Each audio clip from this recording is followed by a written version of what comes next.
제가 며칠 전에 우리나라 모 감독이, 모 감독이라고 하는 이유는 이름을 밝히면 이념 논쟁에 들어가기 때문에 제가 밝히지 않습니다. 모 감독이 아카데미 상을 네 분야를 석권했어요. 석권. 각본상, 작품상, 국제영화상, 감독상. 그 기사를 제가 보면서 딱 한 가지 구절이 제 눈에 들어왔습니다.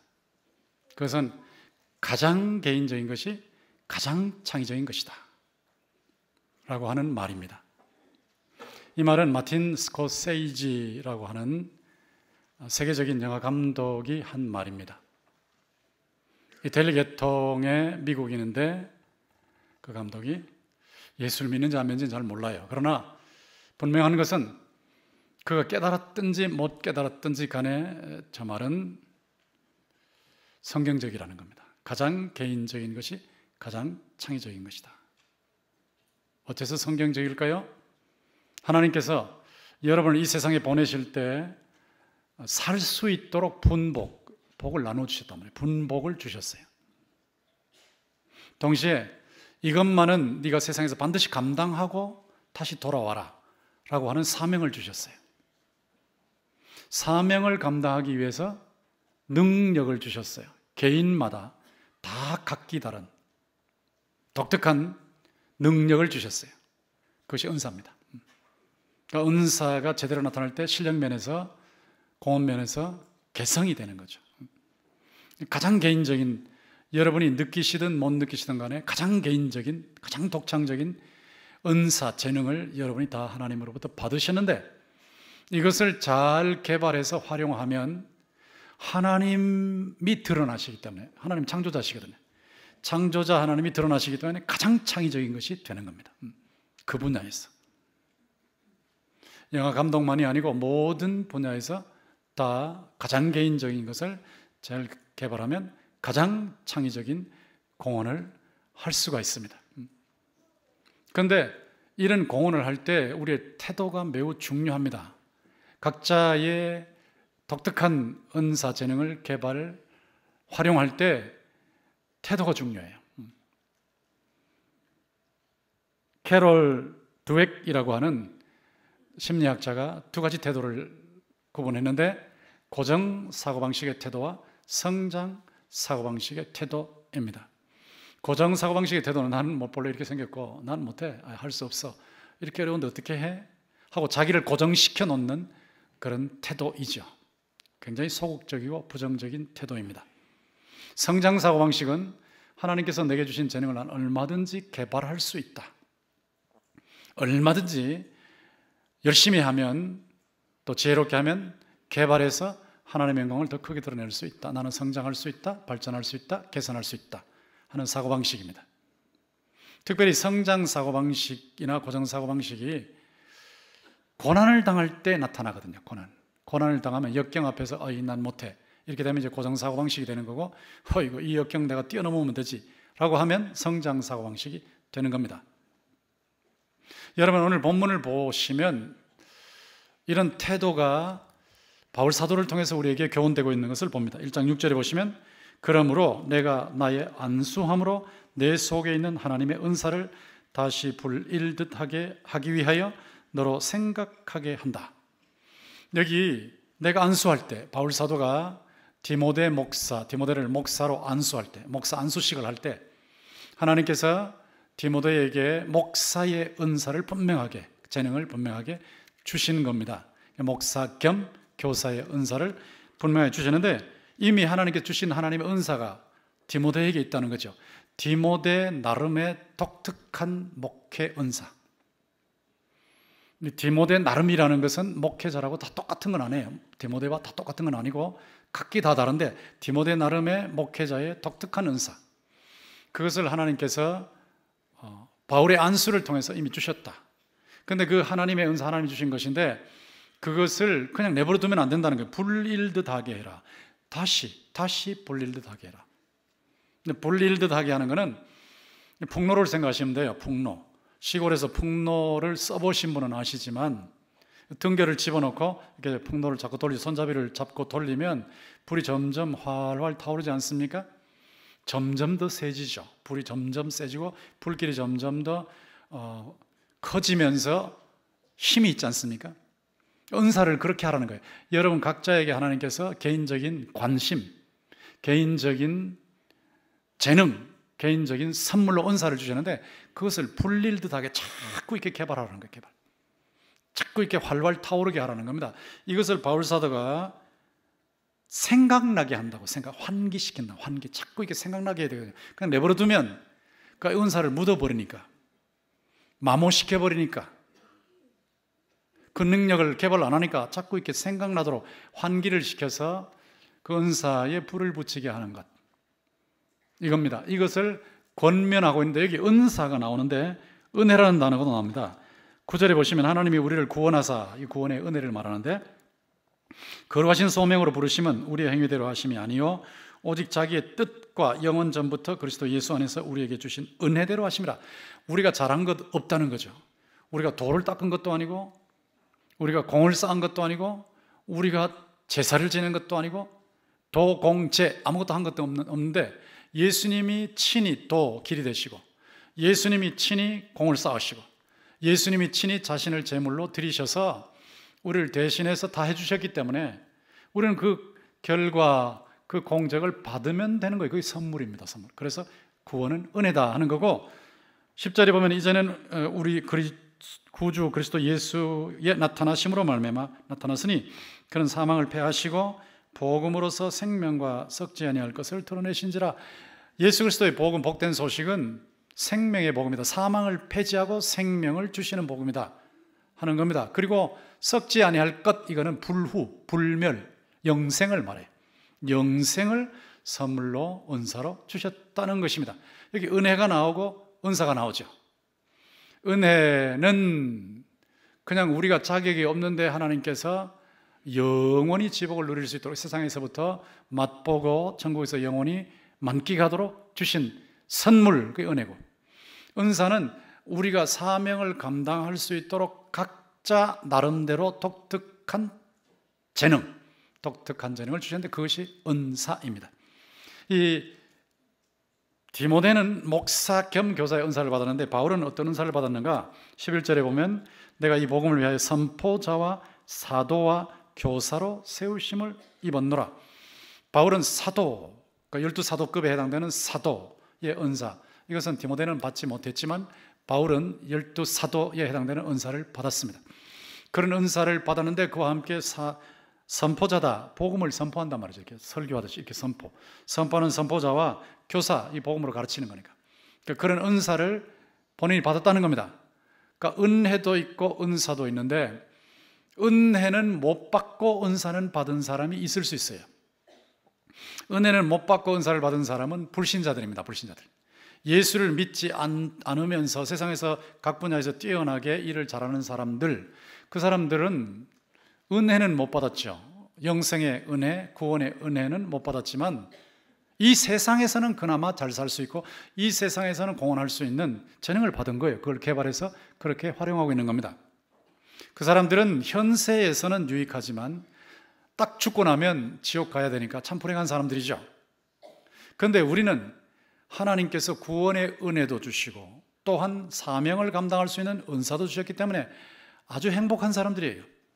우리가 이런 굉장한 은혜와 은사를 받았는데 이거를, 은사를 그냥 내버려두면 안 된다는 거죠. 은사를 발견을 해야 되거든요. 파악을 해야 돼요. 파악. 내가 받은 게 뭐냐?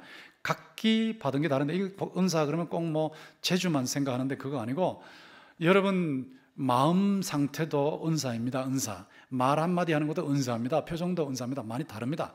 각자가 다 달라요. 조금씩 다 다른 것이 있어요. 근데 그것이 은사인데 이 은사가 나한테 주어진 게 뭐야 하는 걸 파악을 해야 되지 않겠어요? 이걸 파악을 하려면 제가 3가지 질문을 던지라고 늘 말씀을 드렸죠. 그러니까 나는 평생 뭘 하고 싶은가? 자기가 하고 싶다는 게 관심이에요. 관심.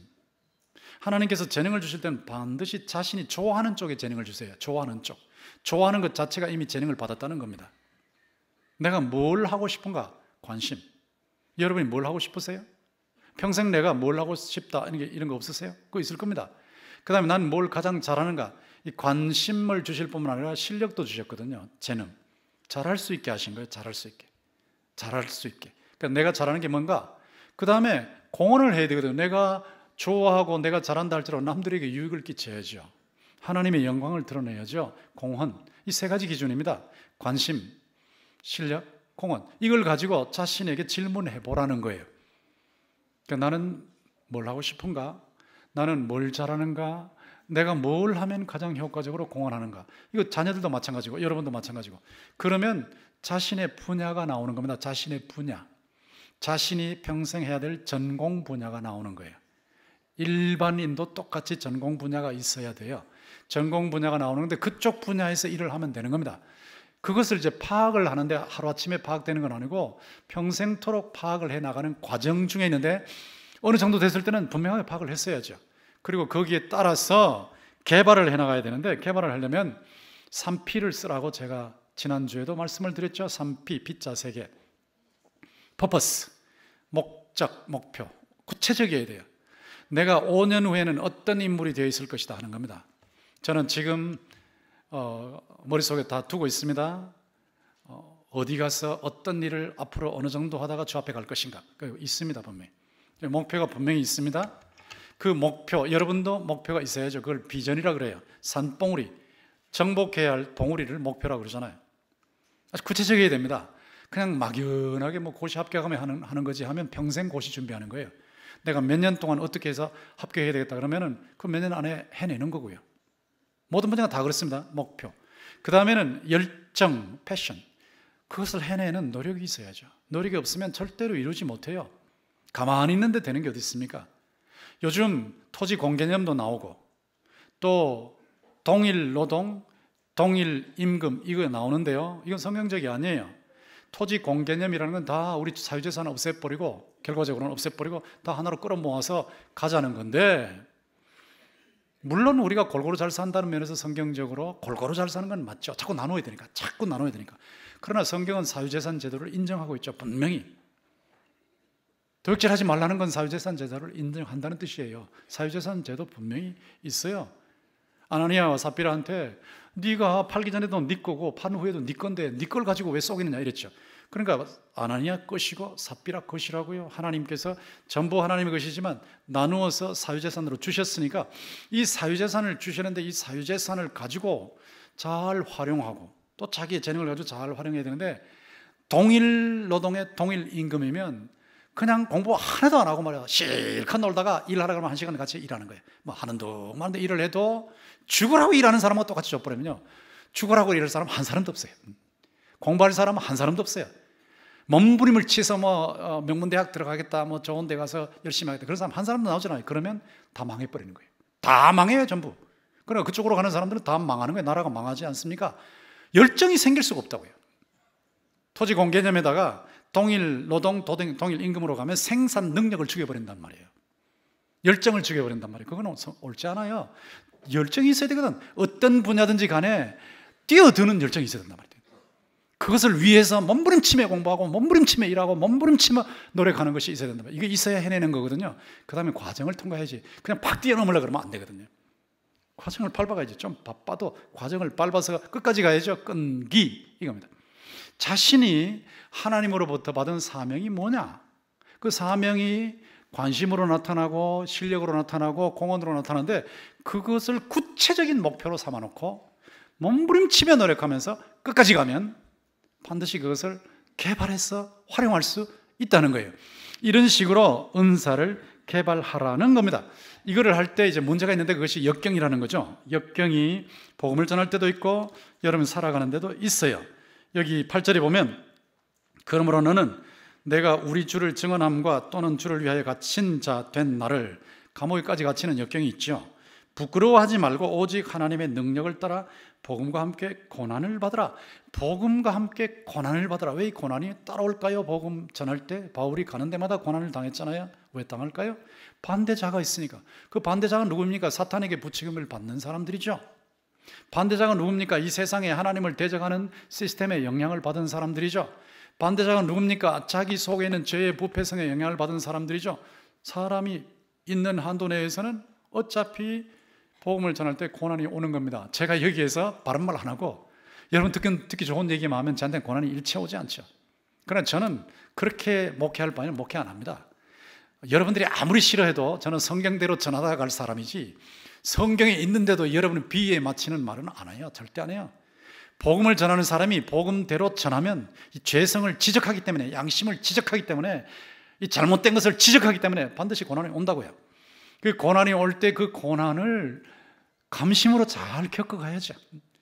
동성애는 죄다 하는 말을 해서 고난이 온다면 계속 그렇게 얘기를 하면서 고난을 겪어나가야지, 그거는 그렇게 말하면 안 된다라고 해가지고 입을 다물어 버리면 동성애자도 회개하지 못하지만 교인들도 잘못된 방향으로 다가서 다 망해버리는 거거든요. 공산주의와 기독교는 공존이 안 된다, 이거 분명히 해야 되거든. 사실이니까. 공산주의는 무신론이고 유물론이거든요. 하나님 없다는 거예요. 물질뿐이라는 거예요. 무신론, 우리는 하나님이 계시는 것을 믿습니다. 영적인 세계가 있음을 믿습니다. 천국과 지옥이 있음을 믿습니다. 그럼 공산주의와 기독교는 공존이 불가능한 거예요. 목사들이 적당하게 중간에 서가지고 말이지, 사회주의도 문제가 있고 자본주의도 문제가 있고, 그래서 양쪽이 중간에서 가지고 그러는데, 사회주의 그럴 때 현실적으로 사회주의가 대한민국에서 어떻게 나타나고 북한에서 어떻게 나타나고 중국에서 어떻게 나타나는지를 양심적으로 얘기를 해야지. 분명히 문제가 있잖아요. 있으면 있다고 얘기를 해야죠. 그러니까 이게 얘기를 할 때 역경이 온단 말이죠. 역경이. 바른 말 하면 온단 말이에요. 그런데 그것을 피해버리면 안 오거든. 그럼 다 잠들어 버리는 거예요. 잠들어 버리는 거예요. 복음과 함께 고난을 받으라. 이거는 목사 연사를 받은 사람이, 선포자 연사를 받은 사람이 명심해야 되는 거거든요. 평생토록. 그 여러분도 여러분의 삶의 현장에서 진실하게 사셔야 되고, 자유를 조장하는 삶을 사셔야 되고, 정의롭게 사셔야죠. 그렇게 하면 고난이 따라올 수 있다고요. 그러나 그 고난을 피하지 말고, 그렇다고 자꾸 와서 문제 일으키라는 게 아니고, 피하지 말고 그것을 감심으로 겪어야 된다. 이 디딤돌, 역경의 영격을 디딤돌로 삼고 뛰어넘어서 인격도 성숙하고 실력도 잘하고 용기도 생기고 인간관계도 늘어나고 이렇게 돼야 된단 말이에요. 역경의 디딤돌을 이겨야 된다는 거예요. 그 밑에 보시면 12절에 보면, 이로 말미암아 내가 또 이 고난을 받되 부끄러워하지 아니하면 내가 믿는 자를 내가 알고 또한 내가 의탁한 것을 그날까지 그가 능히 지키실 줄을 확신함이라. 내가 믿는 하나님을 알고 있다 이 말이에요. 하나님이 죽은 분이 아니신 줄 믿습니다. 하나님이 살아계시잖아요. 하나님이 살아계시는데 그 살아계신 하나님을 나는 믿는다는 거예요. 바울이, 나는 믿는다. 너도 믿지 않냐 디모데야. 믿는다는 거예요. 그리고 하나님께 부탁을 하거든요. 역경 중에서도 부탁을 해요. 그런데 하나님이 여기 보세요. 능히 지키신다고 그랬죠. 능히. 다 지키시고 계시는 거거든요. 우리의 현세의 고난 중에도 어떤 경우에도 하나님께서 일일이 돌아보시고 일일이 공급하시고 일일이 필요한 것을 제공하시고 일일이 보호하실 줄 믿습니다. 천국을 바로 지켜가게 하시면 바로 천국으로 가는 거예요. 가장 좋은 곳으로. 그러니까 역경을 디딤돌로 삼고 일어나는 겁니다. 7절 보세요. 하나님이 우리에게 주신 것은 두려워하는 마음이 아니요, 고난을 당하면 사람이 두려움이 생기거든요. 이 두려움을 하나님이 주신 게 아니란 말이에요. 공포의 정신을 주신 것이 아니란 말이에요. 뭘 주셨습니까? 능력을 주셨고 사랑과 절제의 마음을 주셨다. 능력의 정신, 사랑의 정신, 절제의 정신. 여러분이 역경을 다 감당할 수 있는, 여러분 각자의 자리에서 역경을 감당할 수 있는 능력을 하나님이 주신다는 거예요. 그리고 그 속에서도 사랑이 넘치게, 자기를 괴롭히는 사람도 사랑하게, 사랑이 넘치도록 하시고, 그걸 사랑한다 그러면서 누이 좋고 매부 좋고 좋은 게 좋게 다 좋으니까 뭐 다 좋고, 이게 아니고 끊을 거는 끊고 맺을 거는 맺고 하는 절제자는 절제. 이거를 주셨다. 이게 뛰어넘는 겁니다. 뛰어넘는 거. 고난 중에서 공포에 빠지지 말라. 이건 공포에 빠지면 못 뛰어넘는 거죠. 고난 중에서 미움에 빠지지 말라. 이건 미움에 빠지면 못 뛰어넘는 거죠. 절제를 해야 되는데 옳지 않은 것도 놓고 그냥 막 다 양보해버리고 다 타협해버리고 그러지 말라는 거예요. 그러니까 역경을 디딤돌로 삼고 뛰어넘는 거예요. 이것이 적극적인 자세입니다. 적극적인 자세. 적극적인 태도입니다. 우리가 어떻게 역경을 뛰어넘을 수 있는 거냐는 거죠. 어떻게 정권이 잘못되게 나갈 때 목숨을 걸 수 있냐는 거예요. 목숨을 걸고 어떻게 나올 수 있냐는 거거든요. 살아계신 하나님을 믿기 때문이에요. 그리고 부활의 하나님이 계신다는 걸 믿기 때문이에요. 바로 천국으로 직행한다는 걸 믿기 때문 아닙니까? 이게 역경의 디딤돌, 역경을 디딤돌로 삼아야 적극적인 사람으로 일어선다는 겁니다. 이렇게 해서 개발을 할 때 이 세상에서도 역경을 뛰어넘는 사람들이 많아요. 월트 디즈니가 디즈니랜드 만들었다고 다 아시죠? 근데 상상력이 부족하다. 상상력이 뛰어난 사람인데 젊을 때는 상상력이 부족해. 자네는 상상력이 부족해. 그래서 해고를 당하는 경험이 있어요. 그러나 거기서 꺾이지 않았거든요. 다시 일어섰거든요.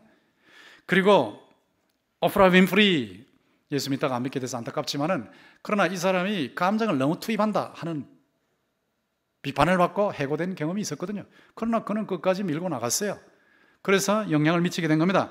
헨리 포드라는 자동차 왕이 자동차 회사 하면서 2번이나 실패했다고. 그래도 꺾이지 않는 거예요. 실패, 역경을 디딤돌로 삼고 일어서는 겁니다. 그래서 공헌을 한 것이요. 브루스 리 잘 아시죠? 막 펄펄 날아가면서 뛰는 사람. 이 브루스 리가 자기 제자하고 매일 3마일, 368, 3일을 4.8km, 매일 거의 5km 달리기를 하는 거예요. 그런데 제자하고 막 뛰는데 제자가 힘들어하죠. 힘들었는데 한 번은 브루스 리가 오늘은 2마일 더 뛰자. 2마일 더 뛰자. 그러니까 2마일이면 3.2km 더 뛰자는 거예요. 죽을 지경인데 더 뛰자는 거예요. 그러니까 제자가 2마일 더 뛰면 죽어요. 그러니까 브루스 리가 뭐라 그랬냐면, 죽어라 그러면. Then do it. 그래도 해. 이 말이에요. 그래도 해. 그래도 뛰어. 그래서 제자가 큰 인물이 되는 겁니다. 사람이 한계를 두고 자꾸 거기에 주저앉아 버리면 큰 힘이 될 수 없어요. 한계를 뛰어넘어야 돼요. 뛰어넘어. 이게 역경을 디딤돌로 삼고 뛰어넘는 겁니다. 제가 이렇게 말씀드리는 동안에 고난을 뛰어넘는 하나님의 능력과 하나님에 대한 확신이 여러분 속에 불같이 일어나기를 주의 이름으로 축원합니다. 탁 뛰어넘고 딱 누르고 일어서야지. 극복해야지. 이거란 말이죠.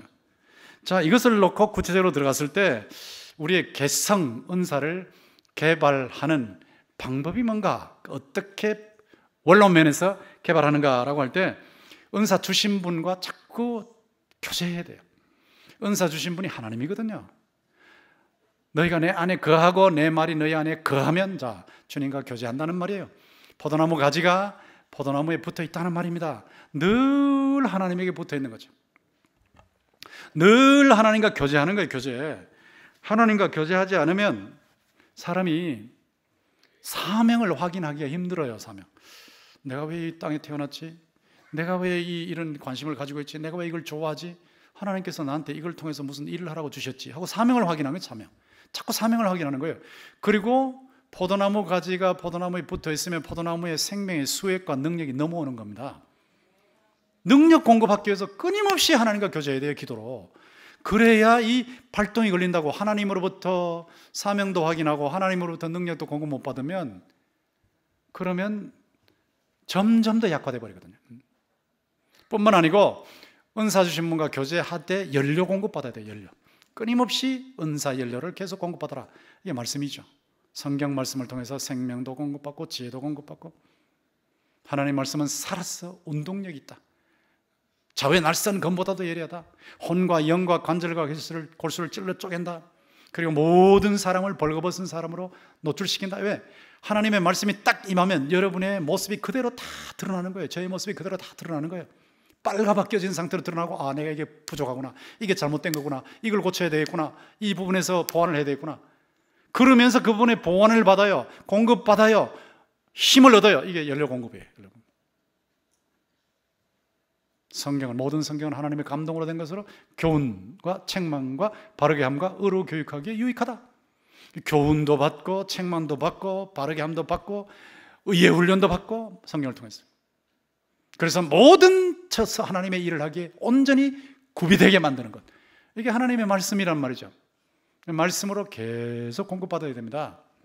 여러분 지금 말씀을 듣는 동안에 여러분 속에 이 마음의 두 주먹에 불끈 지어지는 걸 느끼실 거예요. 이게 말씀이 들어가니까 이게 힘이 올라온단 말이에요.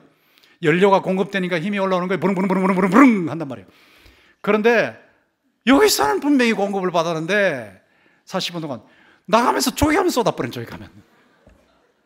또 공급받아야 되는데 이 공급을 일주일 내내 안 받으니까 계속 자동차 운전, 여러분의 인생 자동차 운전을 해야 되는데 가솔린 다 떨어진 거예요. 다 떨어진 장에서 부릉부릉부릉 하니까 부릉부릉부릉 피 꺾어져 버린단 말이에요. 그렇게 살아서 되겠어요? 또 한 번만 더 들으시라고, 한 번만 들으시라고 아무리 얘기도 가솔린 다 떨어졌는데도 공급을 안 받는 거예요. 그러면 힘이 없어요. 사람이 은사 발동이 안 걸려요. 그러니까 연료 공급을 끊임없이 받아야 됩니다. 뿐만 아니라 은사 활용의 동기를 자꾸 순화시켜야 돼. 동기. 이게 내 영광을 위하는 거야? 내 과시를 위한 거야? 나를 과시하기 위한 거야? 아니면 하나님의 영광을 위한 거냐? 끊임없이 하나님의 영광이거든요. 솔리 데오 글로리아, 오직 하나님의 영광을 위하여. 자기 영광이 아니란 말이에요. 전부 하나님이 주셨으니까. 고린도서 4장 7절 말씀대로 네가 가진 것 중에 받지 않은 것이 무엇이냐? 다 받았는데 왜 네가 자랑하느냐? 우리가 자랑한다면 주님만 자랑해야 할 줄로 믿습니다. 먹든지 마시든지 무엇을 하든지 다 하나님의 영광을 위해서 하라. 고린도서 10장 31절. 동기를 순화시켜야 돼요. 그리고 나태하면 안 돼요. 나태. 게으르면 안 돼요. 어떤 분야도 게으르면 안 돼요. 나태를 경계하셔야 됩니다. 게으름하고 싸워야 됩니다. 그냥 조그만 연세가 드시면 가서 자꾸 누워 있으려고 하는 거, 자꾸 누워 있으려고 그러죠. 나면 자꾸 소파에도 눕고 어디에도 눕고 막 웃는 거 보니까 저랑 비슷하네. 다 그러죠. 그럼 집사람이 와서 누워있지 말라고 쏘시고. 그거 누워있으면 나태하면요, 이게 나태하면 그냥 가라앉아 버려요. 제일 편한 데가 있어요. 공동묘지입니다. 나태를 경계하세요. 나태를 경계. 정신도 나태하면 안 돼. 육체도 나태하면 안 돼. 영적으로도 나태하면 안 돼. 가라앉아 버려요.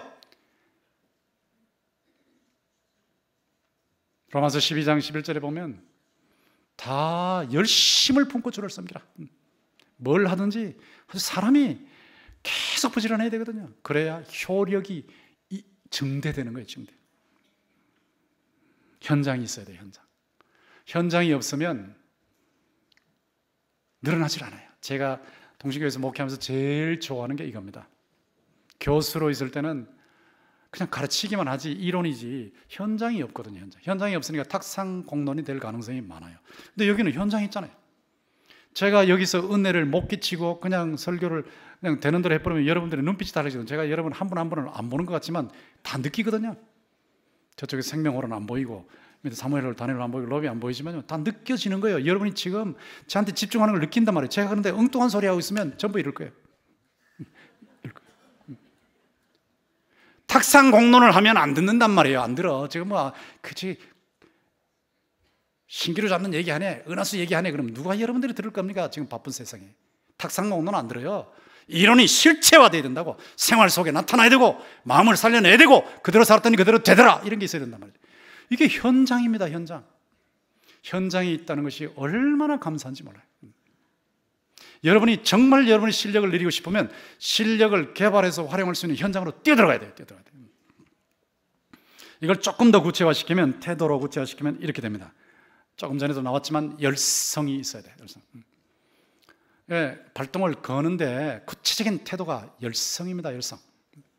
이건 작은 데서부터 출발하는 거예요. 지극히 작은 것에 충성된 자는 큰 것에도 충성돼요. 지극히 작은 것에 불의한 자는 큰 것에도 불의하는 겁니다. 작은 것, 청소하는 것 하나부터 시작해서 자기 몸 샤워할 때 깨끗이 씻는 것부터 시작해서 씻을 때도 막 손 씻으라는데 이게 제대로 안 씻고 말이지 그냥 이래 버린 게 아니고 다 이렇게 구석구석 다 씻고 이렇게 씻고 그렇게 구원하고 있잖아요. 그럼 이렇게 하면 되는데 이걸 안 하거든. 그냥 대충 이래 버려. 그냥 갖다 대고 물인데도 손탁 대고 끝나버려. 이러니까 병균이 들어오는 거 아닙니까? 박테리아는 1000분의 1 밀리미터라 하더라고요. 1000분의 1 밀리미터. 바이러스는 100만 분의 1 밀리미터래. 100만 분의 1 밀리미터. 우리 속에 100만 분의 1 밀리미터 그렇게 작은 바이러스가 몇 조가 있다. 몇 조, 100조가 있다. 100조. 근데 그런 것을 물리치려면 깨끗이 씻어야 되는데 이렇게 수술하는 의사 씻는 거 보셨죠? 근데 그거 다 무시해버린다. 그러니까 문제가 생기는 겁니다. 지극히 작은 것에. 이거를 할 때 워렌 버핏이 투자의 귀재라 그러죠. 이 525 법칙을 만들어냈는데 525 법칙이 뭐냐?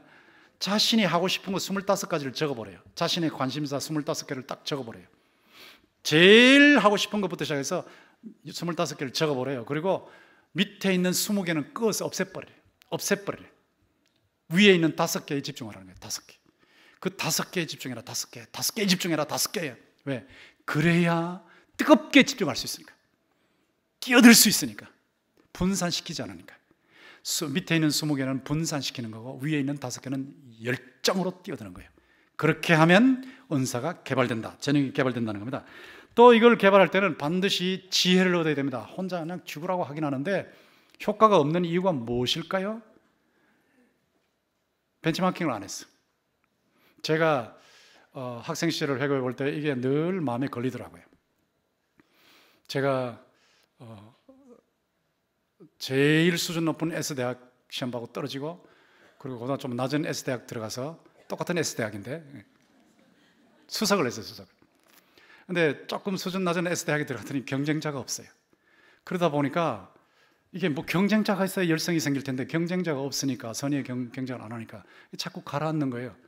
제가 보니까 제일 좋은 S대학에 다니는 제 동서 얘기를 들어보니까 뭐 영문과, 저도 영문과, 그도 영문과인데 영문과 출신 다 유학가인데, 거의 다 유학가인데, 근데 저는 보니까 유학이라는 말도 안 하더라고요, 옆에서.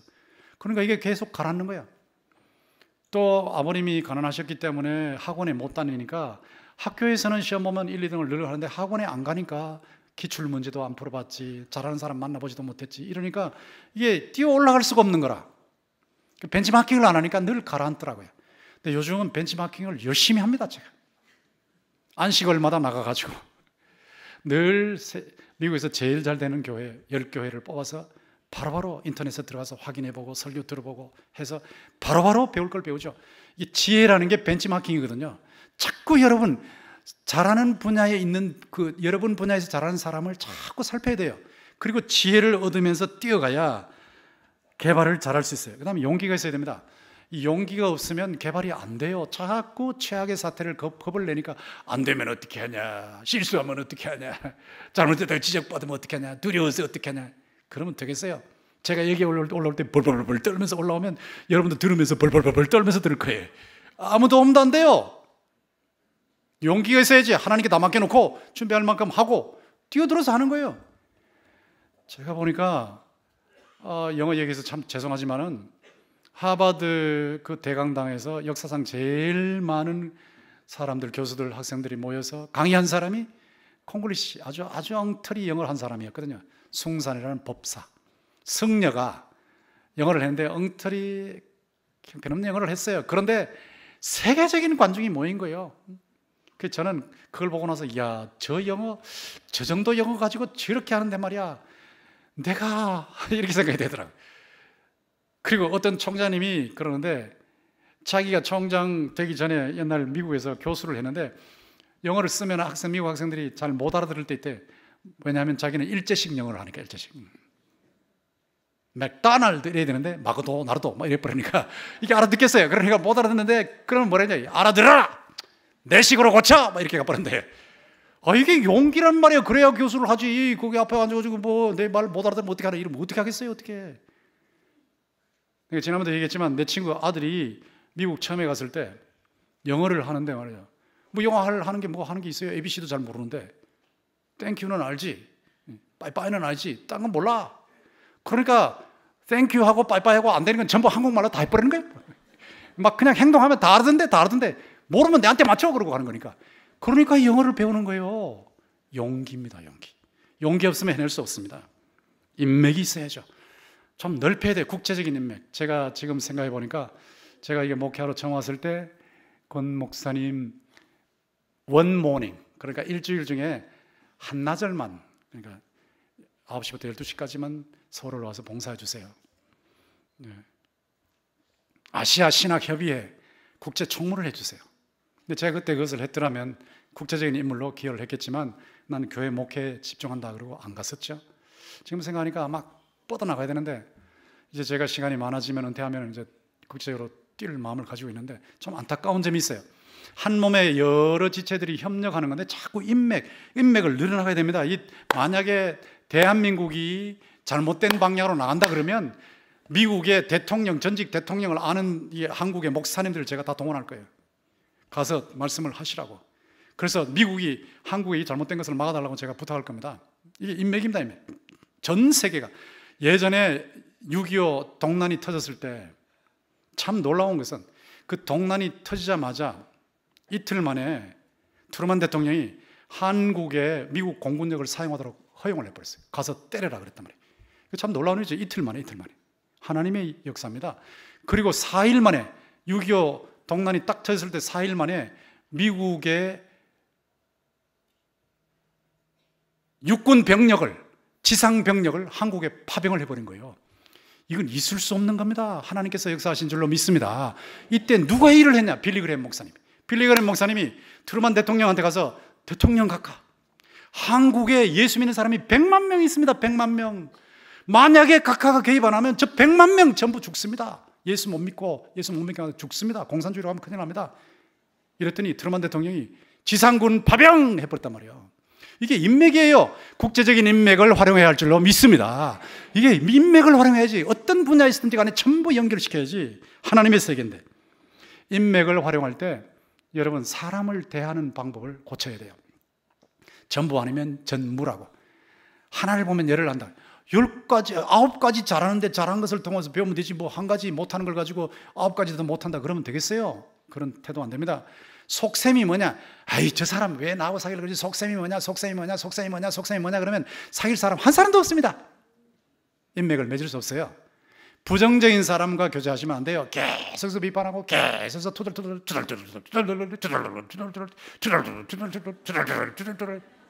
원망하고 불평하고 비판만 하고 발전을 위해서 개선적인 얘기는 안 하고 이런 사람들하고 사귀면 안 됩니다. 그러면 다 가라앉아 버립니다. 적극적으로 뛰어들 때, 인맥을 삼을 때는 융통성이 있어야죠. 변수를 인정해야죠. 나랑 생각이 좀 다르기도 해도 같이 일할 수 있어야죠. 사람이 교제할 때는 첫인상이 좋아야 되니까 잘 꾸미고 나가고, 그 사업을 하는데 꼬장주 입고 나가면 되겠습니까? 좀 꾸미고 나가고, 이 강단에 올라올 때 제가 그래도 막 꾸미고 나왔잖아요. 메이크업 했잖아요. 이거 하는데 2분밖에 안 걸려. 이게 안 꾸미면 말이야, 여러분이 저를 가만히 보면서 목사님 점이 몇 개냐고 세고 앉았단 말이에요. 그래서 내가 그렇게 해서 여러분 설교 못 듣게 만들어야 되겠습니까? 그거 안 되는 거거든요.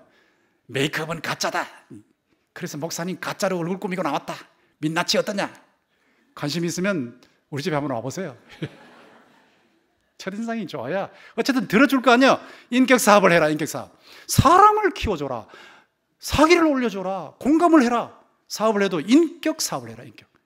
사람을 살려주는, 사람을 키워주는, 사람을 고쳐주는 사업을 해라. 돈만 벌면 된다. 그러니 인맥이 생길 수가 없지. 이것만 따지면 된다. 그러니까 인맥이 생길 수 없죠. 인격 사업을 해라. 퍼스널 비즈니스. 사람을 살려줘라. 사람을 키워줘라. 사람을 고쳐줘라. 사람을, 훌륭한 사람을 만들어줘라. 그 곤란한 상황이 됐을 때 말이야, 곤란한 상황이 됐을 때 거기서 막 허철철 뭐라고 막 쩔쩔매고 이러면은 절대로 인맥이 생기지 않아요. 곤란한 상황이 되면 뒤집어 엎으면 돼요. 곤란할 때는 뒤집어 엎으면 돼요. 그걸 살짝 뒤집어 엎으면 여유가 생기고 유머가 생기는 겁니다. 예를 들어서 교인들이 목사님 여기 점이 몇 개 있네 하고 목사님하고 이렇게 얘기할 때, 그 곤란한 상황 있을 때, 그때 제가 다음번에는 메이크업에서 점 못 보게 하고 올게요. 이렇게 해버리면 이 뒷면 기술이거든. 플립 사이드 테크닉. 그걸 유머로 해가지고 탁 터뜨려 버리면 돼요. 유머로서 탁 터뜨려 버리면 돼요. 자기 약점을 유머로서 탁 터뜨려 버리면 돼요. 이러면 재밌게 갈 수가 있어요. 이게 인맥이라는 겁니다. 국제적인 인맥을 통해서 끊임없이 개발하라. 자기 자신을 국제적인 인물로 끊임없이 개발하라. 이것이에요. 그리고 창의적인 인물이 되라. 자기 나름의 깨달음이 있거든요. 목회자들은 그래도 세계에서 제일 큰 교회 목사님이 조영기 목사님이셨으니까 그분이 조영기 목사님 앞에만 서시면 이러거든요. 오늘도 좋은 날입니다. 그러니까 목사님들이 자기도 큰 인물 되려고 강단 앞에 서면 오늘도 좋은 날입니다. 그러면 저는 속으로 좋아하십시오. 그건 조영기 목사님 얘기고 뭐하러 그런 얘기예요. 오늘도 좋은 날입니다. 뭐하러 그런 얘기예요. 자기 나름대로 하면 되지. 좌우로 살피면서 따뜻한 빛으로 인사하십시오. 권성수식으로 하면 되지. 권성수식으로 하면 되지. 나만의 깨달음이 있단 말이에요. 나만의 깨달음. 나만의 공헌이 있단 말이에요. 그거 하나님이 주신 거잖아요. 하나님 주신 거. 그러면 되는 거지. 그게 가장 창의적인 거예요. 뭐 그냥 되지도 않는 걸 전부 본받아가지고, 좋은 점은 본받아야 되겠지만 본받아가지고 흉내까지 다 내가지고 하려고 설명을, 여러분 은혜를 받으시기 바랍니다. 뭐 그럴 필요는 뭐 있습니까? 있는 대로 소리하면 되는 거지. 있는 대로.